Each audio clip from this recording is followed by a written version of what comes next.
Greetings, everyone, wherever you are watching from, and thank you for tuning in to this very special episode with a very special guest. But before we go there, please be sure to check out more of our content at North America to Africa Diaspora.org, an independent platform with all things Africa. There you'll find loads of information about Africa, from the different cultures, what's going on in entertainment, how healthcare is, staple foods, and history throughout the motherland. You'll also find Africa travel tips and more. So if you are planning on traveling or moving to Africa or just curious, visit our site to learn so much more. The website again is NorthAmericaToAfrica.Diaspora.org, which is shown at the bottom of your screen. Now, remember back in March of this year, we posted on our YouTube channel, North America to Africa Diaspora Connection, a video trailer of a 4-part video interview of a young woman named Lisa Nkosi in South Africa, who I had the pleasure of interviewing while I was there about 6 months ago. Her life had been radically transformed after completing a drug rehabilitation program in Durban, South Africa. And she went from drug addiction to entrepreneurship in less than 1 year, being totally delivered and set free from crack cocaine by the hand of the Most High. Now, Lisa's story is not your ordinary story of someone who's addicted to drugs that then goes to rehab and then gets off of drugs. Lisa's story is so much more. There's so many more intricacies of her story that I believe you'll be very interested in hearing about. If you don't remember this trailer, or if you have not seen it, take a look.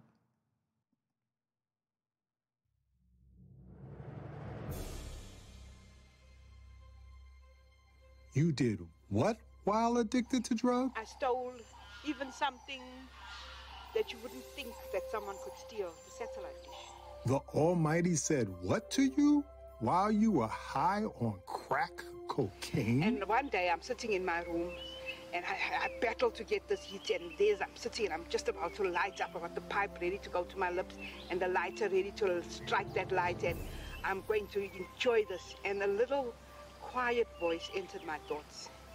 And this voice said to me, Lisa, nothing can separate you from the love of God. And I was like, what, really? Nothing? Not even this rock pipe in my hand, nothing. You did what to get completely delivered from crack? So I started to look for help. I spoke to my daughters, who were not on good terms with me at all. But the trust was broken. First and foremost, the trust was broken. You doing what now with your life? So I used my phone to minister to others.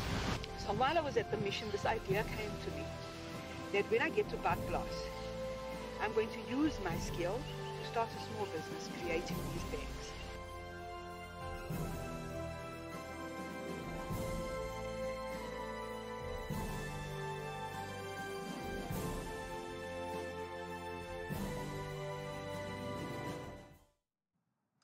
Yes, that Lisa. And by the way, if you have not watched the entire 4-part video of her testimony, please take the time to go to our website, whose URL you see at the bottom of your screen, to get the uncensored details of Lisa's entire story. I believe it'll change someone's life just by watching the video and hearing her story. But today we are interviewing Chaunice live from Durban, South Africa, who is Lisa's youngest daughter. We caught up with Chaunice to see how her recent visit was with her mom, who resides about 9 hours away from her, seeing her mom for the first time since her mom's radical transformation from drug addiction. We also want to find out how Chaunice's mom's addiction affected her life, as well as how her mother's complete recovery has impacted her life at this point. You'll find in Lisa's interview that she mentioned some detailed occurrences and clashes she had with her children during her drug addiction. So now we'll get to hear her daughter's side of the story. So join me as we welcome Chaunice to the platform. Hi, Chaunice. How are you? I'm well, thanks, and you?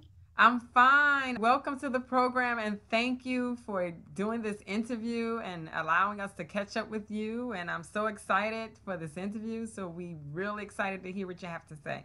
Thank you. I'm excited. Thank you so much for asking me. You're welcome. So we're going to get right into this interview. Let us know, our audience, who is Chaunice? I'm 30 years old. I live in South Africa, Durban. I have 2 kids. I'm currently unemployed. Yeah, that's me. Okay. What is your relationship to Lisa and Kosi?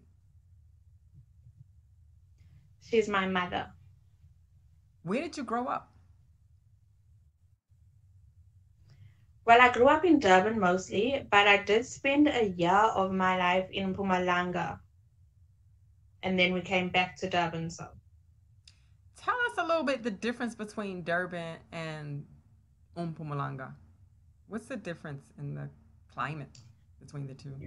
well, Durban is a city. It's concrete buildings and fast-paced life and yeah, everything you'd find in the city, shootings and gangs and all of that. And Okay. Mpumalanga's more laid back, it's more rural, it's more relaxed, it's more of a slow-paced life, and people there are actually people that you can connect with, you can have a conversation with, you know? Okay. Yeah. Okay. And how many siblings do you have? I have 2 siblings, both older than me. The first is a brother. I think he's 24 years, and then next is my sister. Sorry, not 24, 34 years. And then my sister after him, she's 32, and then myself. Okay. Now we want to get into asking you about the impact of your mom's prior drug addiction. Now, in your mom's testimony interview, she mentioned that she was living with her children during her drug addiction. What was that like for you? And it was difficult, and I understand that she wasn't completely in her own mind, right? So in the beginning, it was 2020. I had just got retrenched from work, and I decided to come to Ambilo. We from Wentworth formerly, and Wentworth is the place where my mother got addicted to these drugs, and so I came to Ambila for some time. I was living here for some time, so I told my mother to come with me, and then for some time she did, and then eventually when she got money, she was like, no, she has to go back to Wentworth and stuff. And at that point I didn't understand, like, why. Like, you have everything here, you have a house, you have food, it's locked down, you're not even supposed to be going anywhere. And then after some time, I realized that she was on this drug. And by then, I think she was already hooked and she was in denial. She was saying that she can use it whenever she wants and she doesn't have to and stuff like that. So I couldn't force her not to, but I just had to accept it. And then when I moved back to Wentworth and I was actually living in the same house as her, I have 2 kids. And I wasn't comfortable because I have to constantly watch my things, my belongings, or my assets. Because the minute I turn my back or go and have a bath, then you're in my purse looking for money and stuff like that. So it was very difficult. And eventually I put her out and I bought her a windy house that she went to go and stay in. And for some time she was there, but still there, it's like she was out of control. It was people in and out at all ends of the night, and these riffraff people that are busy doing drugs. You can literally just look at them and tell that they're on drugs. And that was the company that she kept. And so eventually it got to winter, and I felt like the windy house was too cold for her. So I moved her to the outbuilding. But now in the outbuilding, my brother was there, and he's also on drugs. So that wasn't helping her at all. And yeah, that's how our living arrangements was. Wow, it's interesting hearing you say that because I do remember and recall Lisa, your mom, talking about that. So it's interesting hearing it from your perspective. So when exactly did you first realize that your mom was addicted to crack cocaine? Do you remember the instance where the light bulb went off and you said, something's wrong? She's on drugs, she's on crack. I can't remember the exact moments that the realization hit me. It was more like watching the little things that she did, the change in her behavior, the change towards her grandchildren, all of those things that were, prolonged. And then obviously the stealing, my things going missing. And then now you're going to question, like, what happened to this? And when I would question her, she always says, I don't know. Then she'll blame my brother because my brother is already on crack and he has a history of stealing. So it is so much easier to blame somebody else that everybody knows is a thief and nobody's going to think twice about it. Wow. What were some problems from your viewpoint that you saw, which you could definitely attribute to your mom's drug addiction that affected your mom and the entire family? I think it stemmed off of when she went to hospital to have her womb removed. After that, she went in a downward spiral in terms of her mentality. She was going through things that are not of the physical world, but more something to do with spiritual. And I don't think I understood it, but I believed what she was going through. And excuse me, after then, like mentally, she hasn't been as strong as she was before. And at that time, we were living in Musgrave. It's a different area. It's a better area. There's no drugs that are freely available and stuff like that. So then, when we moved to Wentworth, mentally, she was already weak and she was easily influenced. And then she picked up friends that were in this habit and a very bad influence. And then they say, come on, Lisa, let's just do it once. Don't worry. You're not going to get hooked. It's just for fun. And then, boom. In the trailer, your mom makes mention of the trust being broken between her and her children. And of course, she elaborates on this in the actual interview. Can you please speak on this trust being broken between your mom and you and your siblings? Okay, the trust that is broken is obviously because of the things that she chose to do while she was on drugs. And both my sister and I felt like you're a grandmother. Your place as a grandmother is to be there for your grandchildren. And like in terms of finance, there's not much that we ask of her. And we've always been there for her to help her along the way and then provide for her. And all we asked was to help us as well and look after your grandchildren while we go on to work. But now, because of the person you are and because of the drugs that you're on, I cannot trust you to look after my grandchildren. There were times when my children, there were times when I'd come home from work, the house is a mess, the children aren't, sorted and everything. And that was frustrating to me. So it's the things that she did that broke the trust. And obviously the stealing, I'm here trying to build us a life, trying to pick us up, trying to provide for you and my children. And you're just going to be breaking me down and stealing from me and then lying to me and blaming Dwayne. And for me, those are the things that broke the trust. My sister wasn't really staying with us, but she could see what I was going through and she didn't like it as well, obviously. So for her, she also like distanced my mother. You know, that relationship was broken because of all the things that she had done in the past. Now, you said the following on our YouTube platform in the comments section of the trailer for your mom's testimony video. You said, I can't wait to see the full version as someone who was directly impacted by your drug abuse. I really would like to know what was going on the inside. I love you, Mom, and I'm so proud that you came to us for help. And at that time, I could see that it was really eating you inside. I'm proud of the change and the person you've become.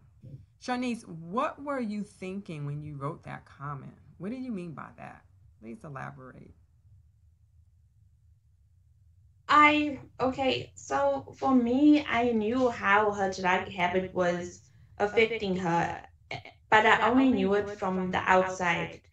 And I wanted to understand like the things that it caused her to do on the inside, like what was she thinking when she was standing there by the robots and then hustling for money, or whatever else it was that she was doing? Like, I just wanted to know and understand what was going through her mind, or what was happening emotionally on the inside, and stuff like that, so that I could better understand what she went through, firstly, so that I could better be there for her now in her recovery process. And being on a plane where I saw everything that she was going through, I I need to be there for her. And I need our relationship to be fixed, because you only have one mother. Right, right, right. And from seeing what she was to seeing how she is now, I am extremely proud of her. It's not just a physical change, it's a spiritual change, it's a mental change, which she has needed for a long time. Were there others in your family who were impacted by your mom's drug addiction? If yes, who else and how so? Well, my brother was there, but like I said, he's also on drugs. So I don't know what happened in their inner circle, because obviously birds of a feather flock together, and they were probably doing things that I didn't know and I wasn't aware of together. And then the relationship with my sister, that was also affected by my mother's drug abuse. And my sister was at a point just before my mother went to rehab, where she was like, I can't deal anymore. I wash my hands off you. I disown you as my mother. Wow. So that was where that broke the whole family. Okay. Okay. How do you feel, how did you feel when your mom made the decision to go to the rehab for addiction? Tell us about how that happened. I was happy, but also I was skeptical, because initially she had asked us to go to rehab, that she was tired of the drugs and the lifestyle and stuff. So we were like, okay, it's not a problem. And my sister made the arrangements and she found her rehab. But now it was just going into December. And then my mother changed her mind and she was like, you know what? It's December now. I need to have fun. I need to have a party. I'll go after December and stuff like that. So for both my sister and myself, that put us off, and it felt like she wasn't really serious about getting the help she needed. But then sometime after that, I think it was like May, when she came to us again and she said, you know what, I can't do this anymore. And I also feel and believe that I helped and I contributed to her eventually going to get help, because I was at a point where she was spending her money on the drugs, and then she was coming to me for food and all the living necessities. And I don't have a problem providing them. I do, however, have a problem with you misusing your money and coming to me, because that what that is saying to me, what I'm doing for her is I'm enabling her. I'm basically helping her to do what she is doing, and that was not okay with me. So I was at a point where I stopped feeding her. I just basically, she was living in the same yard as me, but I cut her off completely. And eventually she said that, I can't do it. Like, I can't take all of my money and spend it on drugs, because I'm not going to have any food. I'm not going to have any toilet paper. I'm not going to have anything. So Right. I think that also pushed her to go and get help. How often did you hear from your mom during the 6 months that she was in rehab? For the first month of her rehab, there was no communication whatsoever. But thereafter, she had, well, it was like a communal phone, like those small ones, the ones that you can only send SMSs or get calls from. So maybe like twice or three times a month, I would call her. And then in those 6 months, uh, my sister went to go visit her once, and then together we went to go and visit her twice after that. Well, how optimistic were you that your mom, one, would finish the program, and two, that she would stay clean if she completed the program? Well, in the beginning, I think after 3 months, when we did go and visit her, she was still being manipulative, and she was still trying to play the victim and trying to make my sister and her feel sorry for her. So at that point, I knew, or and my sister knew as well, that she's not ready to come out as yet. So we weren't very confident that she would pull through because of her mindset. But then after sometimes towards the end of it, she said that she wants to come out. But I remember then, what happened? She said that she wanted to come stay with me in Wentworth. And I told her no. I said that I'm not going to be able to provide for you. I'm not going to be able to look after you. I've got 2 children of my own to look after. So Auntie Valerie and Uncle Davy are in Pumalanga. They have asked, they have, opened up their home to you. I do not feel like Wentworth is a place for you to be straight after rehab. You understand? You still need to find your feet. You still need to become stronger in order to handle that. So I don't think I gave her much of a choice. And then eventually she accepted that she's not coming back to Wentworth. So once she accepted that, I think mentally she became stronger. She also in terms of her spirituality, she was also becoming stronger and getting what she needed from Jump Youth Mission. What kind of concerns did you have, if any, of how your mom will be able to take care of herself and supporting herself financially after leaving the rehab? I wasn't really worried in terms of finance because I knew she was going to family, that she would be provided for, and also that I and my sister were both willing to assist should the need be. So I was really worried. Okay, let's switch gears a little bit. So recently you went to visit your mom a couple of weeks ago, which was a nice visit, I'm sure. And you spent some time with your mom for the first time in about a year after her recovery Yeah. from drug addiction.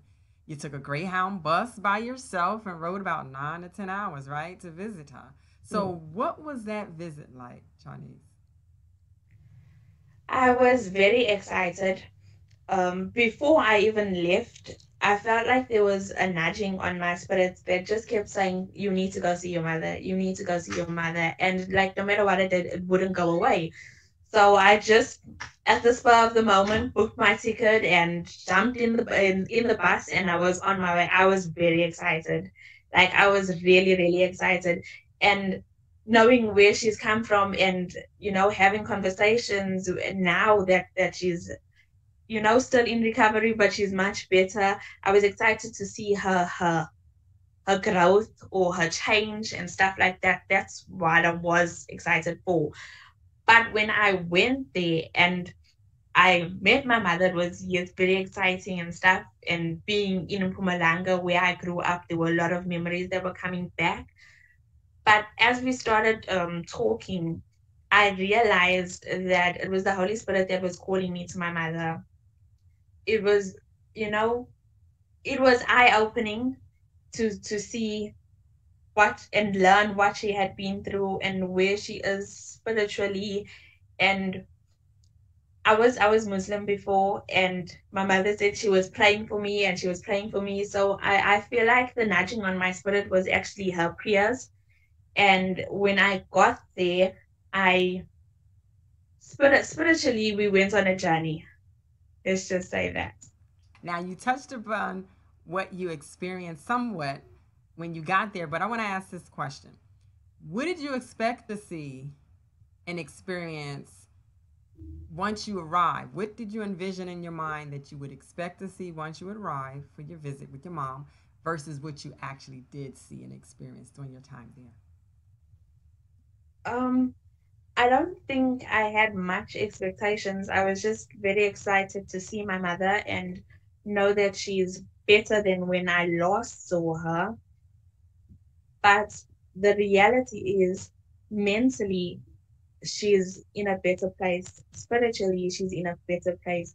She's thinking of businesses. She's strategizing on how to start a business, how to run a business. She's networking herself. She's being proactive in her life, which is something that I have been asking her to do for many years. It's like, when you in life and you're just going through the motions, you're not really living. But now I see she is alive and she is inspired and she's motivated. And that I love. That's great. That's great. And I've also seen that in the short time I've known her. Now, what has changed for Chaunice now that you've seen and believe for yourself what your mom is at, that your mom is absolutely finished with drug addiction in her former life? So how has it changed you?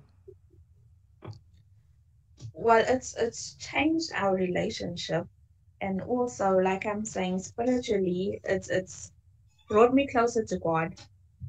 Her and her path that she has on has drawn me closer to God. And like I said, I was Muslim, and when I went up to Mpumalanga, I got saved again, and I gave myself back to God, and that has been a change in me. But also moving forward, because I can see now that my mother is trying, I'm going to do absolutely everything possible to Wow. be there for her no matter what it takes. Yes.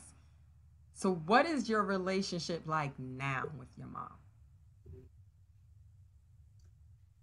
Um, I feel like our relationship is now a hand in hand relationship in terms of we speak about her business and she tells me what she wants to do and the plans for the future and where it's going. We have morning devotions and evening devotions. She motivates me to read my Bible Wow. and bring me closer to God. And I really appreciate that and that relationship that we have now. That's great. So we're gonna talk about some afterthoughts. You visit your mom, you spend I think a week or 10 days there, and you've had time to catch up and see what the changes have been, and I feel like you've gotten your mom back. The mom that you really need. Now let's go into some afterthoughts in these next set of questions. What and who do you attribute most to the beautiful change and turnaround that has happened in your mom's life? God, but first and foremost, God, because I believe like drugs is not just a hold on your physical body, it's a hold on you mentally, it's a hold on you spiritually. And I don't feel like if you are not with God that you can overcome something that is that great. I've heard a lot of things, I've seen a lot of things in terms of drugs, like literally. And if you don't have God, you are not going to overcome it. It's that simple. And then also your family members in your life that are now on this journey with you, because you can't do it alone. But they have to be on the journey with you. They have to be holding your hand, because like sometimes it's not just about the drugs that you're taking. It's about scars that you need to heal from previously, from childhood, things that you've been through that have driven you to taking drugs to numb the pain. And now it's a path of healing. So all of those people that were in your life that hurt you, you need to speak to them. You need to go through it in order to get past it. You can't just keep covering it up. That's very powerful. And I think in the interview, Lisa mentioned some of that, and she goes into detail about the involvement of the family members, what that should be like to contribute to the recovery. So I think that that's important to take note of. So the next question is, what changes has Chaunice made specifically in her life to date, if any, as a result of seeing the changes in your mom's life? Well, the one change that I have made is giving myself to the Lord once again and reading my Bible, playing gospel music in my home, devoting some time to being in the environment and being a part of God. Great. You mentioned to me privately that you've had your own spiritual journey. So, can you share with us a little about that journey and where you are now on that journey? Okay, my spiritual journey, like I said, everybody has scars in their past that they need to heal from. And being in Mpumalanga, my mom and I touched on a lot of very deep issues in our lives, and things that affected us both. And we on a journey where we're healing, and I'm also in that place where I'm healing, and you know, spiritually I have changed and I have grown, and it has enlightened me what my mother has been through, to say that we spend so much time on our day-to-day lives and running around getting the children ready, and you know, sometimes you just step back and you question, what is the point of all of it? Like, what is it? Because at the end of the day, we're all going to die and we're all going to go back to our maker. So we need to spend more time with him on the things that he needs us to. Right. So, what do you think about your mom's entrepreneurship with her handcrafted products being sold in Baptist, and there's some that's been sold here in the U.S.? I'm so proud of her. I'm very, very proud. She's always had a gift in her hands to sew. She made my matric dress, she made my sister's matric dress, several of our cousins. So she's always had that skill in her hand. And I am so proud of the fact that she is now using it to help herself get up and become financially independent. I'm very proud of the fact that she's doing that. So, what would you like to see for your mom going forward?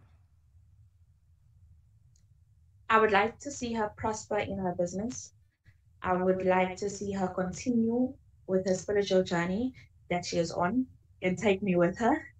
I would eventually I would like her to come back to Durban to live with or in the same environment as me and my sister and my kids, and hopefully one day she'll buy herself a big house, because she keeps saying that's what she wants, to buy a family home where we can go for Sunday lunches and just be in each other's company, be in each other's environments, be a close knit family once again. That's beautiful. Now, if your mom was here, now you know we tried to get the interview with both of you together, but I know there was some challenges when you were in Baptist, and I know I wanted to respect your time with your mom. But if your mom was here right now, what would you say to her regarding your entire experience with witnessing her former life of drug addiction and now seeing for yourself the radical change in her life? I would like to first tell her that I forgive her for everything that she's done. And I'd like to let her know that nothing that she sold or that she took from me materialistic meant anything to me, or I didn't value any of it. My greatest fear was her dying in a state that she was, because I knew that like there was no hope spiritually for her. That was my greatest fear. I'd like to let her know that I'm very, very proud of her. And I know that it was a long and hard journey that she went on. And I know that me and my sister and her grandchildren have been her motivation. So I just want to let her know that I'm very, very proud of her. And I hope that all of our relationships, my sister's and hers as well, gets fixed somewhere along the line. Are there any closing thoughts or anything else that you'd like to share with our audience, Chaunice? There's just one thing. I feel like as a society, as people, we have strayed very far from the points of life. And I feel like we in a situation, what do you call it, a system where we are brainwashed and taught to go to school, we go to creche, and then we go to school and we spend 8 hours of every single day preparing ourselves for one specific purpose, which is to become an active, progressive part of society. And the way I feel is like we're just living on the tip of the iceberg. We're preparing ourselves for the tip of the iceberg. When you actually step back and you look at it, there's so much underneath, so much underneath the surface that we should be preparing ourselves, which I believe is our eternity. So we should spend more time with God on the spiritual things, more time with our Bible, more time mending family bonds and stuff like that instead of on the things of the world. Well said, Chaunice. Well said. Um, Thank you so much for this interview and the insight into, this journey that Lisa has been on to recovery. And when I met her, I mean, to look at her and to hear her and listen to her, I met her in December. I would have never guessed that she had come from drug addiction. And she's so on fire for the Lord, and she's such a joy to speak with, and she's very encouraging. So thank you so much, Chaunice. But before you go, I'd like to talk about your mom's entrepreneurship. So at the bottom of the screen, audience, you'll see there's two websites there, or there's two links there that's floating and going past underneath the screen. And one is, if you have not watched the 4-part video of Lisa's testimony, Chaunice's mom, go to our site at the URL at the bottom of the screen and watch those 4 videos, because you will hear a lot. It's not just a story of a person gets on drugs, they go to rehab, and now they're off drugs. It's so much more to Lisa's story. And she talks a lot in detail about her journey from beginning to where she is now. So I think you'll be blessed. So please go to the site. You'll see the URL at the bottom of the screen. And also, Chaunice, her daughter, talked about her mom actually becoming an entrepreneur. So she didn't just go through rehab and just sat around and said, okay, now I'm waiting for somebody to take care of me. She actually put her hands to the plow and started thinking about, what can I do for myself? And one of the things that she is doing is making handcrafted items. And she has handcrafted beaded bags that she's selling. And we happen to have some for those in the US. We have some still available here that I brought back with me when I was there in December. So if you would like to check out Lisa's handcrafted beaded bags, go to the URL that's also at the bottom of the screen and support Lisa, support what she's doing. And I know she'll be encouraged, and I know her children will be happy and proud that others are supporting her. And if you're in South Africa, please contact us as well, and we can get you in contact with Lisa. So if you want to buy any of Lisa's products, any of the beaded bags that you see on the website with the URL that's at the bottom, you can contact us as well, and we can get those to you in South Africa. Thank you for watching this interview. I hope it has inspired you, especially if you or anyone you know are family members or loved ones of those that are in substance abuse addiction. I believe that Chaunice has said a whole lot of beautiful things that could be of help and encouragement to you and to your loved ones that may be on their path and their journey to rehabilitation. So thank you for watching, and join us next time. Bye-bye.